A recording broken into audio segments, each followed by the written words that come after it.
તારીખ 26/4/2026ના રોજ રાત્રે 9 વાગે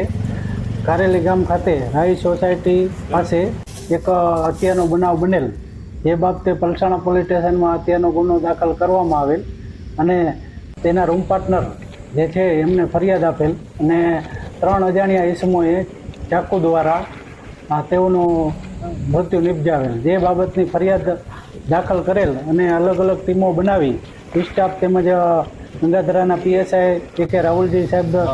દ્વારા ટીમો બનાવી અલગ અલગ જગ્યાએ તેમજ સીસીટીવી ચેક કરી અને સખત મહેનત બાદ 3 જે આરોપી છે તેઓને પકડી લીધેલ. તેના આરોપી નીતિન કૈલાસ બીજાગરે એક અને બીજા જે આકાશ રમેશ પાતકર અને ત્રીજા સની વિઠ્ઠલભાઈ પેંડાકર, આ 3 આરોપીની ધરપકડ કરવામાં આવેલ છે. અને આ તપાસ દરમિયાન તેઓ જે નીતિન આરોપી છે નીતિન કૈલાસ બીજાગરે અને મરણ જનાર પ્રીતમ બંને એક જ છોકરીને પસંદ કરતા હોય, જે બાબતે અગાઉ પણ બોલાચાલી થયેલી અને તે બાબતે ખૂન કરેલાનું જાણવા મળેલ છે.